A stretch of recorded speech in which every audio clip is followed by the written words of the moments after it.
ये students good morning. मैं हेमराज योगी एक बार पुनः आपका हार्दिक अभिनंदन करता हूँ। तो आप लोग पढ़ रहे हैं प्रगतिवाद की जो कविताएं हैं। आप हैं प्रगतिवादी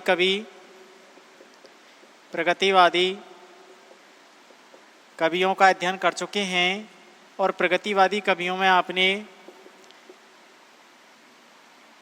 निराला, पंत,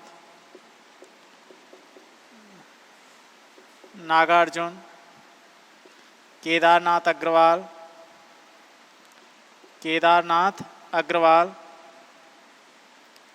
शिव मंगल सिंह सुमन, इससे पहले पढ़ा था रामविलास शर्मा, शिव मंगल सिंह सुमन,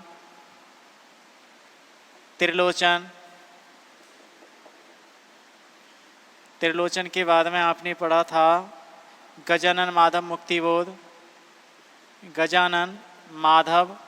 मुक्तिबोध और इसके बाद में आप पढ़ चुके लास्ट में पढ़ा था रांघे राघव। यानी आप इनका अध्ययन कर चुके हैं। सूर्यकांत त्रिपाठी निराला जिनका 1896 जन्म हुआ था, 1896 और मृत्यु हुई थी 1961। सुमित्रानंदन पंत का जन्म हुआ था 1900 और मृत्यु हुई थी 1977। ठीक है। नागार्जुन 1911 से 1998, 1911 में जन्म और 1998 में मृत्यु। केदारनाथ अग्रवाल और केदारनाथ सिंह अलग है, केदारनाथ सिंह ये अलग है और ये हैं प्रयोगवादी कवि। क्या है? प्रयोगवादी। और इसका जन्म है 1934। केदारनाथ सिंह का 1934 और केदारनाथ अग्रवाल 1911 से 2000। ठीक है। रामविलास शर्मा और ये भी 1912 से 2000 इस प्रकार से। ठीक है भाई। सुमंगल सिंह 1915, त्रिलोचन 1917 और गजानन माधव मुक्तिबोध भी 1917 से 1964 और रांगे राघव ये 1923 से 1963। इस प्रकार से क्या है इनकी जन्म मृत्यु हैं जिनको हम पढ़ चुके हैं। और इसके बाद में हम पढ़ेंगे प्रगतिवाद की कविताओं की विशेषताएं। और प्रगतिवादी कविताओं की जो विशेषताएं हैं उनका हमें अध्ययन करना है। तो आप लिखिए, हेडिंग डाल लीजिए प्रगतिवादी कविताएं।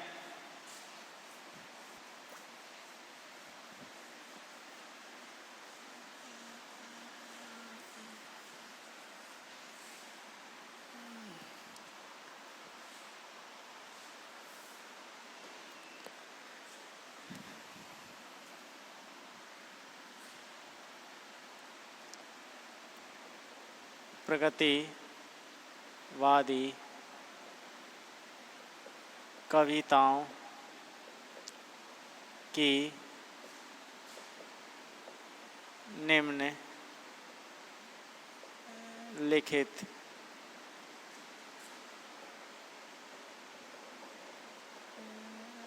विशेषताएं हैं। निम्नलिखित विशेषताएं पाई जाती हैं और उनमें आप लिखिए सामाजिक व्यवस्था के प्रति असंतोष। नंबर 1, सामाजिक व्यवस्था के प्रति असंतोष। सामाजिक व्यवस्था के प्रति असंतोष, सामाजिक यथार्थ का चित्रण, सामाजिक यथार्थ का चित्रण, सामाजिक यथार्थ का चित्रण, साम्यवादी व्यवस्था का यशोगान, साम्यवादी व्यवस्था का यशोगान। साम्यवादी व्यवस्था का यशोगान। विश्व बंधुत्व का भाव, विश्व बंधुत्व का भाव, विश्व बंधुत्व का भाव शोषित वर्ग के प्रति, शोषित वर्ग के प्रति सहानुभूति, वर्ग के प्रति सहानुभूति एवं क्रांति का आह्वान, एवं क्रांति का आह्वान। इसका जो अपोजिट होता है, विलोम होता है, वह विसर्जन होता है। क्या होता है? विसर्जन। ठीक है। इसके बाद में लिखिए साम्राज्यवाद। नंबर 6, साम्राज्यवाद।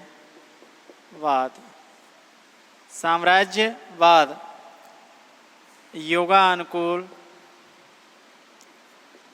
योगानुकूल,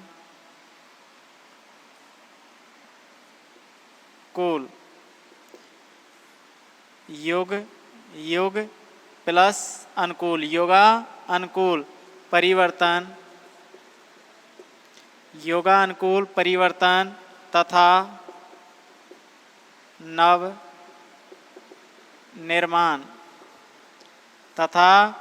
निर्माण की उत्कट लालसा। यानी उत्कंठ क्या है? लालसा है, उत्कट लालसा है। इसके बाद में लिखिए मानवीय शक्ति पर दृढ़ आस्था। मानवीय शक्ति पर,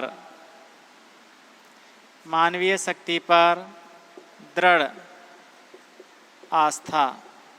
मानवीय शक्ति पर क्या पाई जाती है? दृढ़ आस्था पाई जाती है। इसके बाद में नारी स्वतंत्रता की पुकार, नारी स्वतंत्रता की पुकार, नारी को स्वतंत्र करने की पुकार। कला के प्रति, कला के प्रति नवीन दृष्टिकोण। तो देखिए प्रगतिवादी साहित्य के अंतर्गत प्रगतिवादी जो कविताएं हैं, तो प्रगतिवादी कविताओं की विशेषताएं, तो इनके अंतर्गत पहली विशेषता आती है सामाजिक व्यवस्था के प्रति असंतोष। प्रगतिवादी जो साहित्य है, जो कविताएं हैं, इसमें जो सामाजिक व्यवस्था है, सामाजिक व्यवस्था के प्रति लोगों में, जनता में असंतोष पाया जाता है। यानी कि जो समाज है दो वर्गों में बढ़ जाता है। एक तरफ होते हैं सर्वहारा वर्ग के लोग और दूसरी तरफ होते हैं पूंजीपति। तो जो पूंजीपति लोग हैं वह वे सर्वहारा वर्ग के लोगों का शोषण करने लग जाते हैं, सर्वहारा वर्ग के लोगों का शोषण करते हैं। और इसका वर्णन करते हुए सूर्यकांत त्रिपाठी निराला ने लिखा है, मैं जीर्ण भाव है शील शरीर, तुझे बुलाता कृषक अधीर, चूस लिया है उनका सार, हाड़ मात्र ही है आधार, हे विप्लव के वीर, तुझे बुलाता कृषक अधीर। तो इस प्रकार से क्या है, एक सामाजिक जो व्यवस्था है उसके प्रति लोगों में असंतोष की भावना पाई जाती है। फिर सामाजिक यथार्थ का चित्रण है, सामाजिक जो यथार्थवाद है उसका वर्णन किया गया है। तो हमें एक एक बिंदु को लिखना है और तभी लिखते जाएंगे और हम आपको इनको समझाते जाएंगे। ठीक है भाई। तो ये विशेषताएं हैं, एक बार आप इनको क्रम से उतार लीजिए और उनको लिखने के बाद में नंबर 1 पर लिख लीजिए सामाजिक व्यवस्था के प्रति असंतोष। और उसमें आप आगे लिखिए। पहले आप इन विशेषताओं को एक साथ लिख लेना और लिखने के बाद में नंबर 1 विशेषता का वर्णन करना है। ठीक है, मैं यहाँ से इनको मिटा देता हूँ।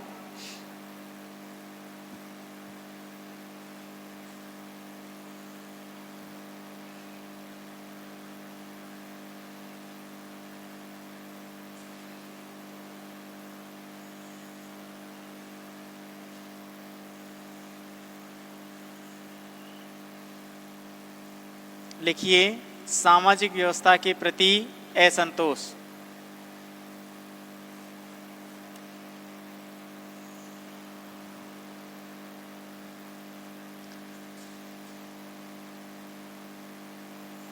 तो इसमें आप लिखिए आगे, सामंती तथा पूंजीवादी व्यवस्था प्रधान भारतीय समाज में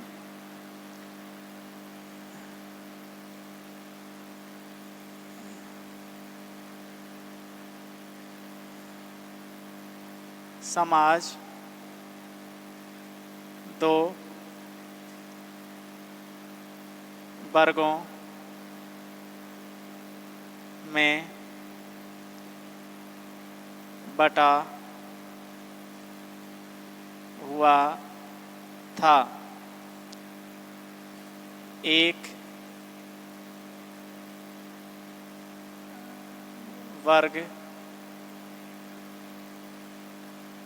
वर्ग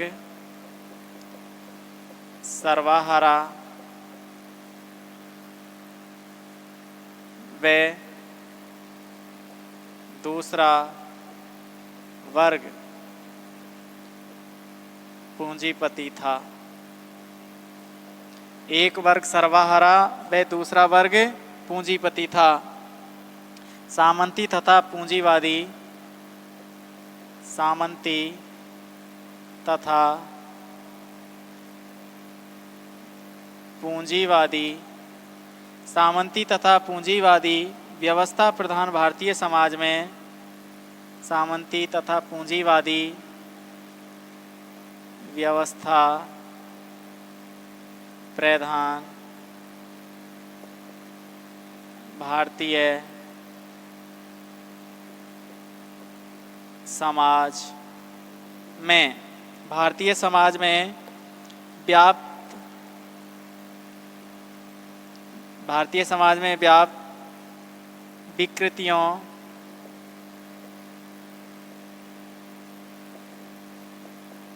रूढ़ियों, भारतीय समाज में व्याप्त विकृतियों, रूढ़ियों, परंपराओं,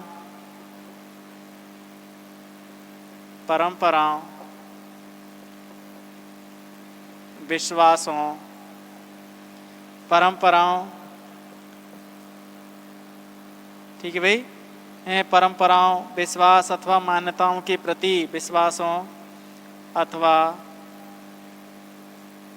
मान्यताओं के प्रति, मान्यताओं के प्रति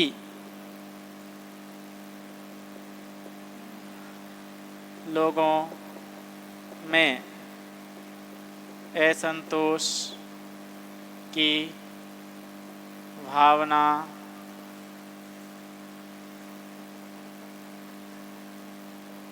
व्याप्त थी। यानी लोगों में जो सामंतवादी व्यवस्था थी इसके प्रति क्या है, असंतोष की भावना थी। जो एक तरफ पूंजीपति लोग थे वो लोगों का क्या करते थे, शोषण, और उन पर भी क्या है, पहरेदार लगा देते थे। जैसे सारा धन लूट करके गरीबों से और उनके ऊपर क्या बैठा देते थे, पहरेदार लगा देते थे। तो इस प्रकार से जो सामाजिक व्यवस्था है उसके प्रति असंतोष की भावना पाई जाती है। इसके बाद दूसरी विशेषता लिखिए, सामाजिक यथार्थ, सामाजिक यथार्थ का वर्णन या चित्रण, यथार्थ का वर्णन, ठीक है भाई, सामाजिक यथार्थ का वर्णन। तो इसमें आप लिखिए पूंजीवाद एवं अधिनायकवाद, पूंजीवाद एवं नायकवाद। पूंजीवाद एवं अधिनायकवाद से पीड़ित समाज के पूंजीवाद एवं अधिनायकवाद से पीड़ित समाज के यथार्थ का चित्रण किया गया है। पूंजीवाद एवं अधिनायकवाद से पीड़ित समाज का जो यथार्थ है उसका क्या किया गया है, चित्रण किया गया है।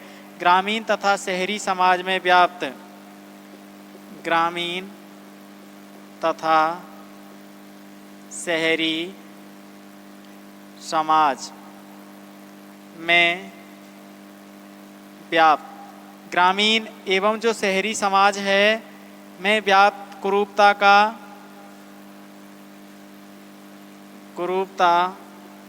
का व्यंग्यात्मक शैली में चित्रण किया गया है। यानी ग्रामीण और शहरी जीवन में जो अंतर देखा जाता था उस अंतर का क्या है, इस युग की कविताओं में व्यंग्यात्मक रूप से क्या किया गया है, वर्णन किया गया है। व्यंग्यात्मक रूप से वर्णन किया गया है। ग्रामीण श्रमिक नारी, ग्रामीण श्रमिक, ग्रामीण श्रमिक, इसके बाद में नारी, विशेषकर ग्रामीण कवियों,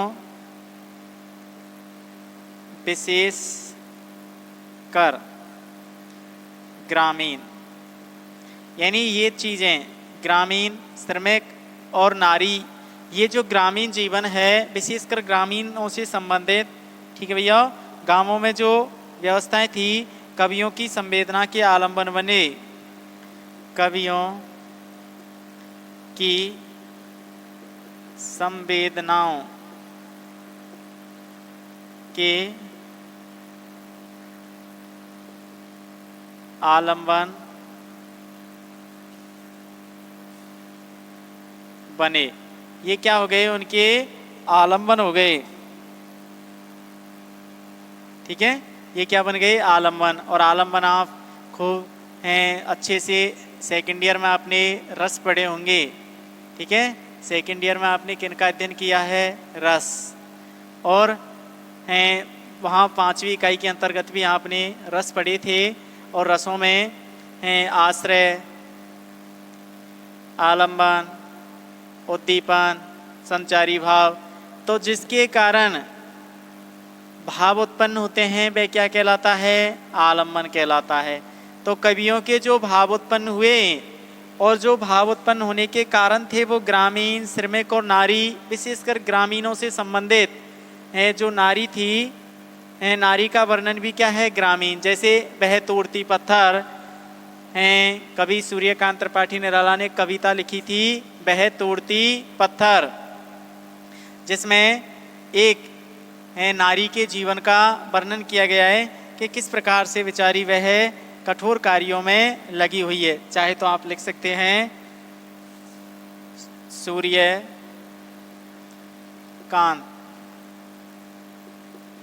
त्रिपाठी निराला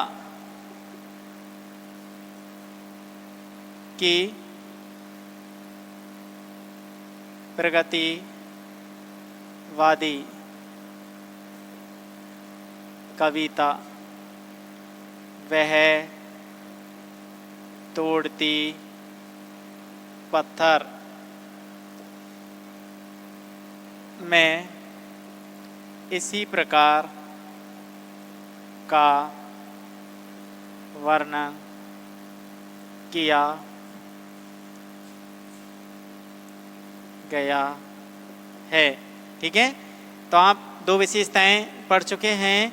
इसमें क्या है, पूंजीवाद एवं अधिनायकवाद से जो पीड़ित जनता थी उसके बिल्कुल यथार्थ का क्या है इसमें वर्णन किया है, यथार्थ का वर्णन किया है।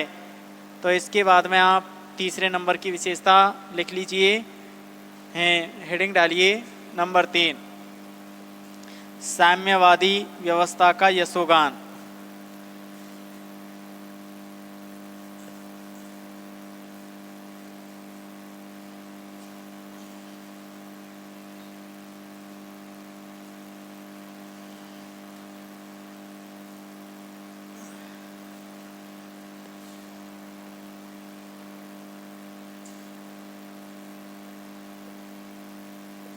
साम्यवादी व्यवस्था का यशोगान, व्यवस्था का यशोगान। और इसमें आप लिखिए जल्दी से, भारतीय समाज में व्याप्त पूंजीवाद एवं सामंतवाद, भारतीय समाज में व्याप्त पूंजीवाद एवं सामंतवाद, पूंजीवाद एवं सामंतवाद, सामंतवादी व्यवस्था के विनाश के लिए, पूंजीवाद एवं सामंतवादी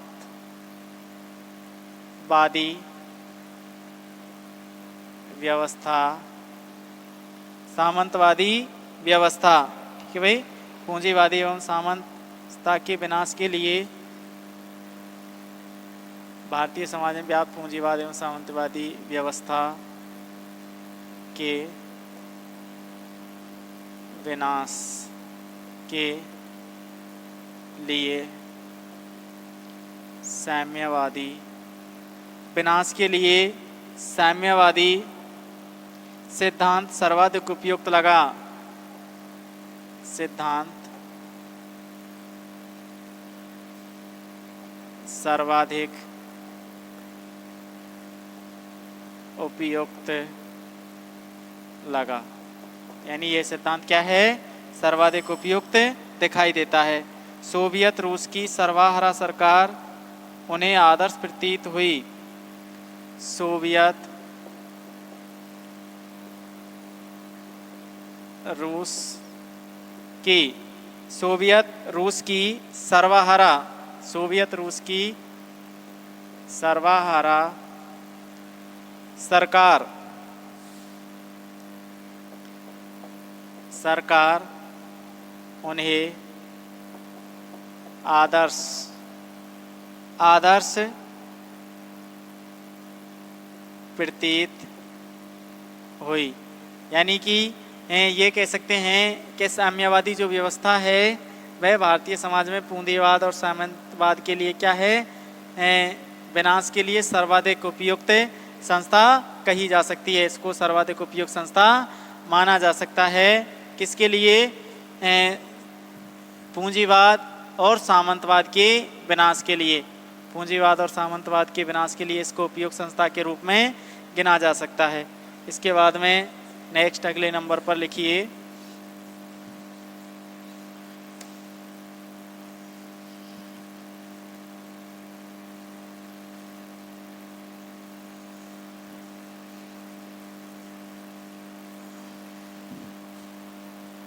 विश्व बंधुत्व का भाव।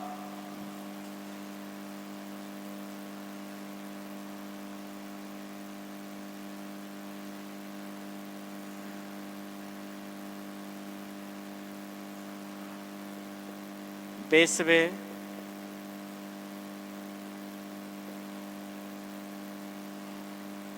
बंधुत्व का भाव, यानी कि विश्व बंधुत्व के भाव भी इस युग की कविताओं में देखने को मिलते हैं।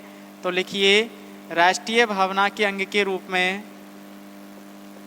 राष्ट्रीय भावना के अंग के रूप में राष्ट्रीय भावना के अंग के रूप में राष्ट्रीय तथा अंतर्राष्ट्रीय प्रेम का भाव उमड़ा।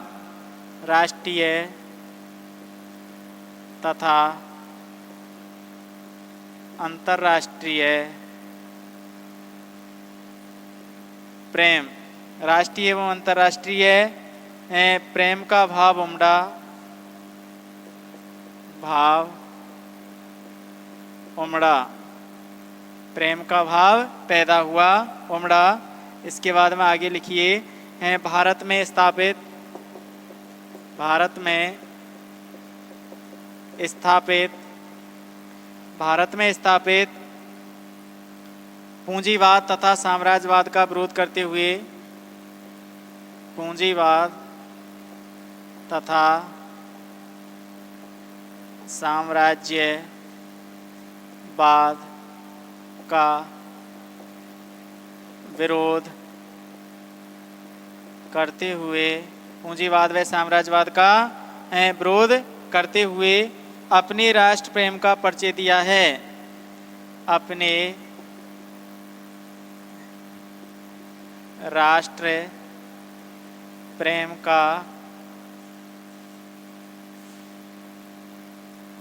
का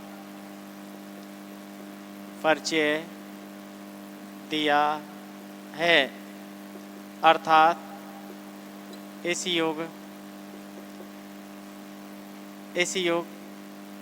के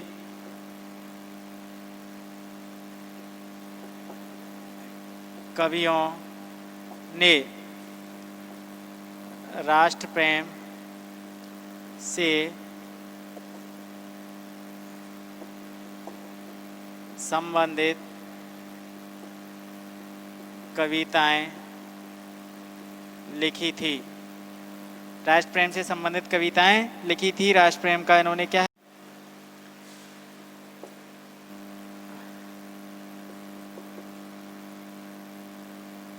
इस युग की कविताओं में भारतीय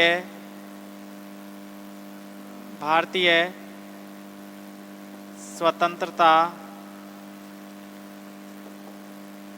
आंदोलनों की गूंज सुनाई देती है, यानी कि गूंज व्याप्त है। ठीक है भाई, इसमें क्या है, इस युग की कविताओं में स्वतंत्रता आंदोलनों की गूंज भी सुनाई देती है। स्वतंत्रता आंदोलनों से संबंधित साहित्य भी लिखा गया। ठीक है, तो आपने 4 विशेषताएं पढ़ी। इसके बाद में आगे विशेषताएं अगली नेक्स्ट वीडियो में पढ़ेंगे। तब तक के लिए जय हिंद।